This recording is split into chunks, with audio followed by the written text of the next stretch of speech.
CCTV cameras have come a long way over the last few years, and they're a great way of monitoring people and places, capturing crimes on camera, and monitoring day-to-day activities in homes, businesses, or public places. However, sometimes they record things that are not comfortable to watch. Many times people do things thinking they are not being watched, but they are, by CCTV cameras. That is the case for many of these videos. So here we'll look at 5 incidents where the CCTV footage has added to the backstory of the chilling cases we're featuring. Before we get started, don't forget to support us on Patreon. We've kept our tier super low at just $2 per month, and you'll get access to all of our documentaries that are not going to be uploaded to YouTube. At the moment, for just $2, you'll get instant access to our Richard Ramirez documentary, and our documentary on the mysterious mind and work of Stanley Kubrick, where we discuss all of the hidden messages he put in his movies, from cults to faking the moon landing. In the next week or two, we'll also be uploading A Murderous Minds on Joseph Mengele. But as we've said before, we do not want those who cannot afford $2 per month to miss out on our content. Despite it being a terrible business model, you can email us at info@top5s.co.uk if you genuinely cannot afford the $2 per month, and we'll give you access to the documentaries for free. If you enjoy our documentaries or work, then please consider supporting. It's not just our Murderous Minds or other documentaries that get demonetized. Many of these Top 5s videos, most likely including this one, also do. And you can support for just $2 per month. Now with that out the way, hit those lights, sit back, and enjoy. The Indian Hospital.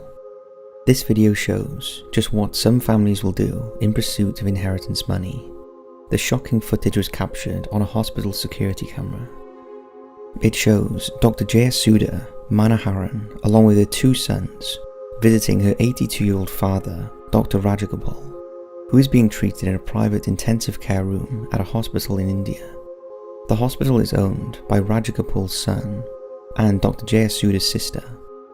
She can be seen gesturing to nurses to leave the room, leaving just herself and her 2 sons at the bedside of her ailing father.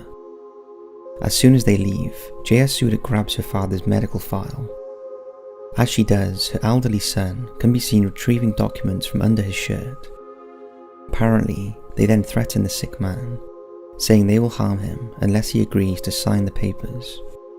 When he refuses, Jayasudha produces an ink pad and forces a thumb impression from her father to sign all the papers.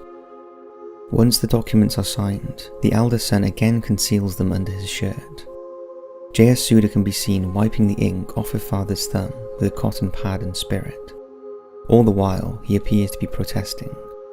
Next, Jayasudha reaches under the bed and disconnects her father's heart IV line.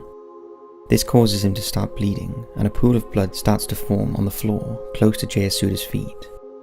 Staff soon realize something is going on and enter the room. The eldest son then tries to leave with the medical file, but it is taken off him by a staff member.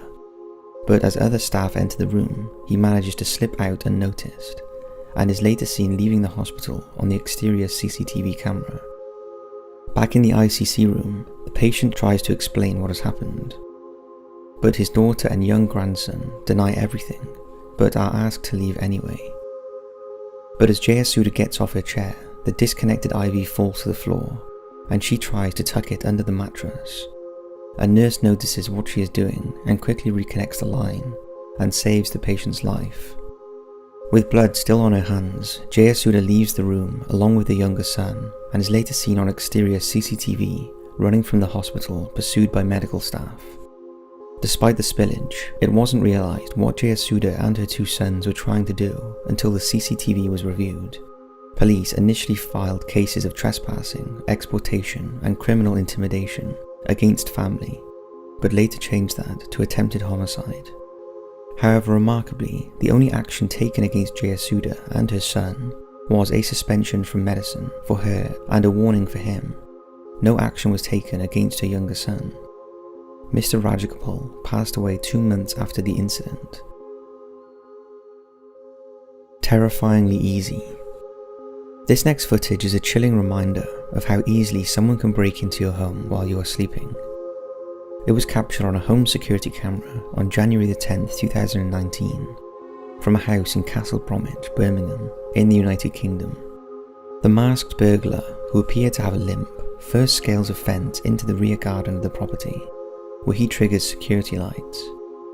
However, despite the bright lights shining on him, he is undeterred and makes his way across the patio and peers through the glass doors into the home. Then he reaches into a bag and appears to pull out tools, which he uses to break the lock on the patio doors. He then slides open the door and listens in, before running away, apparently disturbed.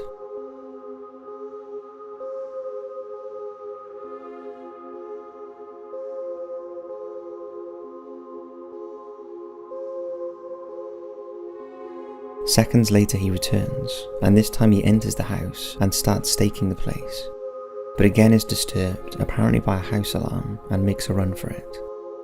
The homeowners were horrified at the ease in which the burglar was able to enter their property as they slept upstairs, and if their alarm hadn't gone off, the outcome could have been very different. The footage is a stark reminder of how important it is to protect our homes and keep people like this out. John P. Wheeler III. John P. Wheeler III, known as Jack, was a highly respected former army officer who held many highly ranked military and government positions. Most notably, he was a former presidential aide to the Ronald Reagan, George H.W. Bush, and George W. Bush administrations. He was also a chairman of the Vietnam Veterans Memorial Fund, and in his later years, he was CEO of the Vietnam Children's Fund. So how did this jack of all trades end up being dumped in a landfill? On December 30th, 2010, 66-year-old Jack was spotted dishevelled and disorientated in downtown Wilmington, Delaware, wandering around the Nemmers building on 10th and Orange Streets.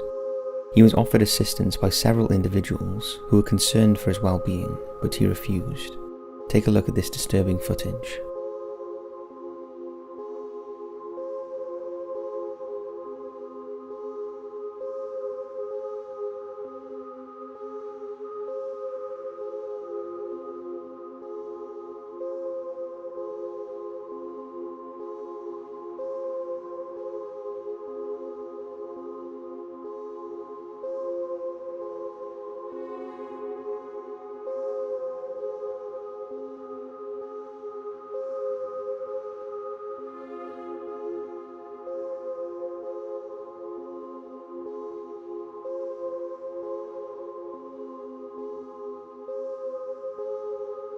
Just 14 hours after this footage was captured, Jack was seen by a landfill worker as he fell from a dumpster onto a trash heap in Cherry Island landfill, 13 miles from where this footage was taken. Investigations revealed that the day before the CCTV footage was captured, Jack was sighted at the Newcastle County Courthouse parking garage. He was disorientated and wearing only one shoe, as the other was ripped. He attempted to gain access to the parking garage on foot, telling the parking assistant he wanted to warm up his car before paying the parking fee. It was later established that Jack's car was not even parked there, it was in a different parking lot near Amtrak train station. It's also claimed that 40 minutes before the parking lot sighting, Jack walked into a chemist in Newcastle, looking upset, and asked the pharmacist for a ride to Wilmington. The pharmacist offered to call a cab for him, at which point Jack left the store. As far as anyone knew, Jack had no health problems that might be related to such uncharacteristic and bizarre behaviour, although there are several conditions that might explain it, such as mental illness, heart problems, stroke, stress, or a problem with medication. However, after Jack was recovered, it was revealed that he was assaulted with a blunt instrument, and his demise was not related to any of the conditions mentioned. To date, the case is a complete mystery and remains unsolved. All they have to go on is the CCTV footage captured in Wilmington.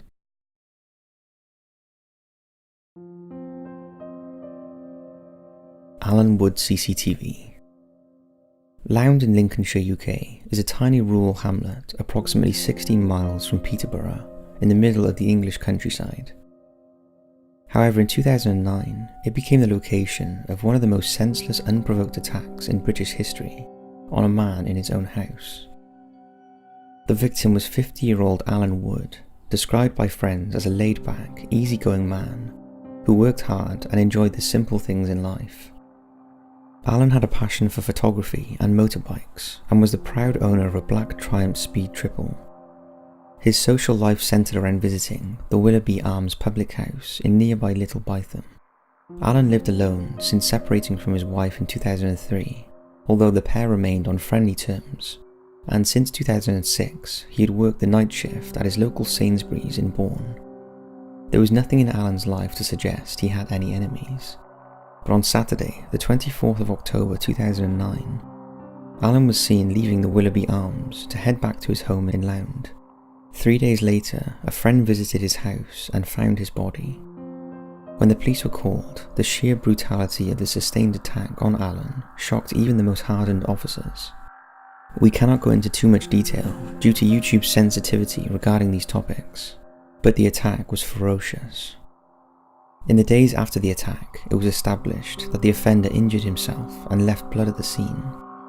Forensic analysis of the blood gave detectives a full male DNA profile. This had been run through the National DNA Database in the UK and around the world, but no match has been found. It's always been believed the motive was financial, and in the days after the attack, it was established that Alan's bank cards had been used in Bourne and Stamford at ATM cash points. After investigators trawled through thousands of hours of CCTV, they discovered these chilling images of a man using Alan's bank card. It's very likely this is Alan's attacker. He appears to be 5'9" to 5'11" in tall, dressed in a smart casual manner, and appears to be wearing a distinctive striped scarf. It's also been noted that he has an unusual walk, and experts outside of the force have come to the conclusion that he limps due to his right leg being slightly longer than his left leg. It's not believed he is local and is possibly someone who travelled to the area for work from another country and has since returned home. Detectives also found suspect footprints at the scene that match Converse trainers with the help of Converse in the USA. The print type has been narrowed down to these two styles. As with all these types of cases, if you have any information that could lead to solving the case, please contact UK Crime Stoppers. There is currently a £50,000 reward. Mahmoud al-Mabhouh. Mahmoud al-Mabhouh was one of the most wanted men in Israel. He was a senior Hamas military advisor and suspected of being involved in the 1989 crime where 2 Israel soldiers in Gaza were attacked. Amongst other things, he also played a crucial role in obtaining weapons for illegal organizations. Over the years, many people had tried taking his life, and it's fair to say that he was living on borrowed time. While on January the 19th, 2010, at 3:20 PM, he arrived at Dubai International Airport. He was travelling without bodyguards and was en route to Bangkok. Unbeknown to him, his every move was being monitored by at least 11 Mossad agents. At 3:25, he checked into a luxury hotel using a passport issued in his own name and was allocated room 230. CCTV footage shows him being followed to his room by 2 men wearing tennis gear and holding rackets. They then relay his room number to other agents using an encrypted personal communication device.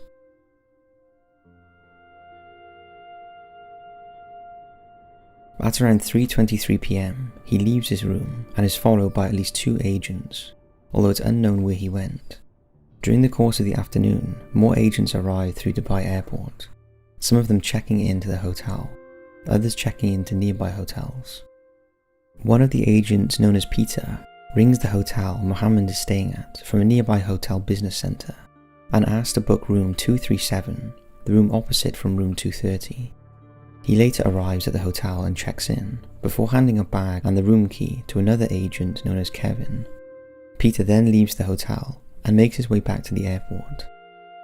Meanwhile, Kevin and a female agent known as Gail make their way to room 237. They are then joined by another heavily disguised man. Gail then leaves the hotel and hands bags over to agents waiting in the hotel car park. At around 6:32 PM, the assassination team starts to arrive in twos. There are 4 in total. At around 8 PM, 2 of the agents tried to gain entry to room 230, although they were disturbed when a guest exited the nearby lift. After distracting him, they managed to get in the room using an advanced electronic device. At 20:24, Mohammed arrives back at the hotel and goes to his room, where 4 hitmen are waiting for him. Outside the room, Kevin and the female agent monitor the corridor as the hit is silently carried out.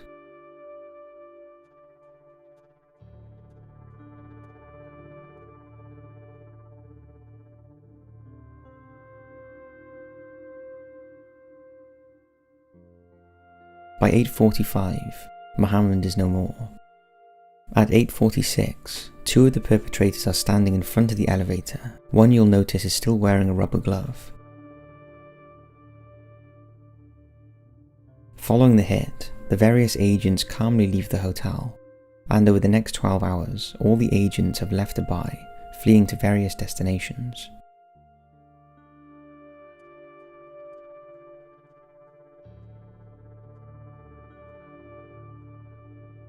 At around 9 PM, Mohammed's wife calls her husband but gets no reply. The next day, Wednesday 20th, he fails to check out as expected, and when hotel staff investigate at 1:30 PM, they find him in his hotel room. The door was locked from the inside. Initially, Dubai authorities believed he had passed away of natural causes, but after tests, it was established that he had been injected with a fast-acting muscle relaxant. He was then electrocuted and smothered with a pillow.